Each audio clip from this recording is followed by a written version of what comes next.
साहसी छोटी घोंघा। एक हरी-भरी घास के मैदान में सैमी नाम की एक छोटी घोंघा रहती थी। सैमी को अपने आसपास की दुनिया से बहुत प्यार था। चमकीले फूल, ऊंचे पेड़ और सुबह की ओस की चमक। लेकिन सैमी को एक बड़ी चिंता थी, वह बहुत, बहुत धीमी थी। तुम घूमने क्यों जाती हो? तुम तो कभी समय पर पहुंच ही नहीं सकती, टिड्डों ने चिढ़ाया। यहाँ तक कि तितलियां भी उसके पास से उड़ते हुए हंस पड़ती थीं। एक दिन मैदान में एक घोषणा हुई, कल बड़े ओक के पेड़ के पास वार्षिक फूलों का उत्सव होगा। सैमी की आंखें चमक उठीं। उसने उस उत्सव के बारे में कहानियां सुनी थीं, जहां सभी जीव जंतु इकट्ठा होकर सबसे सुंदर फूलों की प्रशंसा करते थे। वह भी वहां जाना चाहती थी। लेकिन ओक का पेड़ तो बहुत दूर है, सैमी ने उदासी से कहा।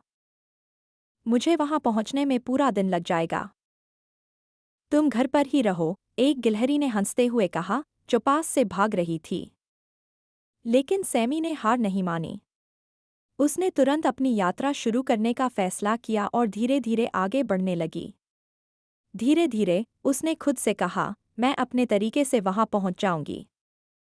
जैसे ही सैमी रेंग रही थी, उसने देखा कि एक कैटरपिलर एक गिरी हुई टहनी को पार करने के लिए संघर्ष कर रहा था।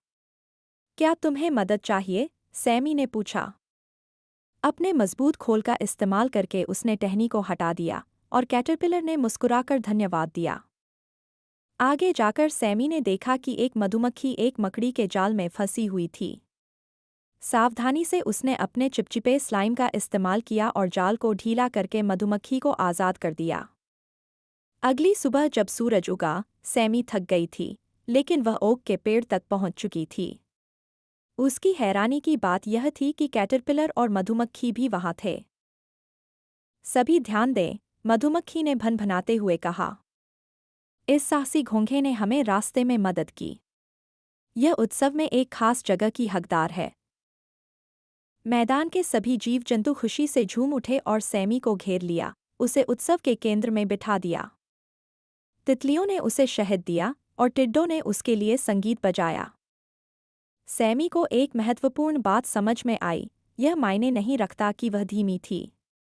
उसकी दयालुता और दृढ़ता ने उसकी यात्रा को खास बना दिया। कहानी की शिक्षा।